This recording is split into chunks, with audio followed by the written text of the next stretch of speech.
অভি আর ছুটিকে বরণে বাধা দেওয়ায় ঝুমকিকে ঠাটিয়ে চড় মেরে সবার সামনে উচিত শিক্ষা দিল অভির মা। প্রতিজ্ঞা ধারাবাহিকে দেখা যায় স্বামীর একটাই কথা, কোনো মতেই সে ছুটিকে এই রায়বাড়ির বউ হিসেবে মানবে না।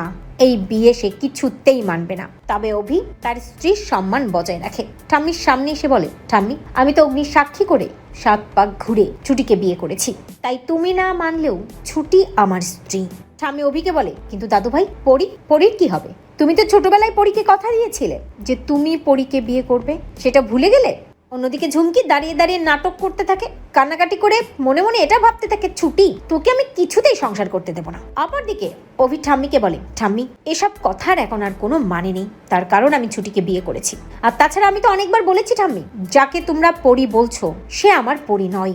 আমি এটা কিছুতেই মানতে পারছি না। হিরণময় এগিয়ে এসে বলে, অভি, তুমি কি মস্করা করছো আমার সাথে? ডিএনএ রিপোর্ট পাওয়ার পরেও তুমি এই কথা বলছো? এখন তো আমার মনে হচ্ছে তুমি ইচ্ছাকৃতভাবে এইসব কিছু বলছো। ঠাম্মি অভিকে বলে, কেউ ছুটিকে বরণ করবে না। আর শোনো দাদু ভাই, তুমি না মানলেও এবারে আমরা সবাই মানি ওই ঝুমকি আমাদের আসল পরী। তাই এই বাড়িতে বউয়ের জায়গা শুধুমাত্র পরীর, অন্য কারো নয়। কেউ বরণ করবে না ওই ছুটিকে।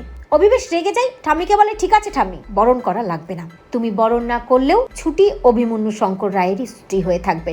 এই বলেই অভি ছুটির কাছে যায় আর ছুটির হাতটা ধরে বলে, চলো ছুটি, এ বাড়িতে নয়, আমরা অন্য জায়গায় থাকবো।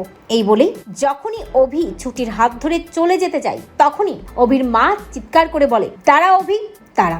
এই বলেই বরণ ডালা নিয়ে আসে অভির মা এবং ঠাম্মিকে বলে, মা, আমি কোনোদিন আপনার একটা কথাও অমান্য করিনি, তবে আজকে আমি আপনার আদেশ অমান্য করছি, শুধু একটাই কারণে। যাকে আপনারা সবাই পরী ভাবছেন, আমার মন সায় দিচ্ছে না তাকে পরী হিসাবে মানতে। আমারও মনে হচ্ছে অভির মতোই ও আমাদের পরী নয়। তাই আমার ছেলে যাকে বিয়ে করে নিয়ে এসেছে, ভালোবেসে যার হাত ধরেছে, ওই মেয়েকেই আমি বরণ করে নেব, কারণ আমিও এই বাড়ির বউ আর এই বরণের অধিকার আমার আছে। এই বলে অভির মা অভি এবং ছুটিকে বরণ করার জন্য যখনই বরণ ডালা নিয়ে এগিয়ে যায়, মনে মনে ভাবতে থাকে ঝুমকি, না, কিছুতেই আমি এই বরণ হতে দেবো না, কিছুতেই না। ঝুমকি তেড়ে আসে আর তারপর ওই বরণ ডালাটা ফেলে দিতে যায়। যখনই বরণ ডালাটা ফেলে দিতে যায় ঝুমকি, তখনই ছুটি হাতটা শক্ত করে ধরে। অভির মা প্রচন্ড রেগে যায় এবং ঝুমকিকে ঠাটিয়ে একটা চড় মারে সবার সামনে। তো বন্ধুরা, তোমরা এটা চাও তো এভাবেই যেন বরণে বাধা দেওয়ায় ঝুমকিকে ঠাটিয়ে চড় মেরে উচিত শিক্ষা দেয় অভির মা? কমেন্ট করে জানাতে ভুলো না।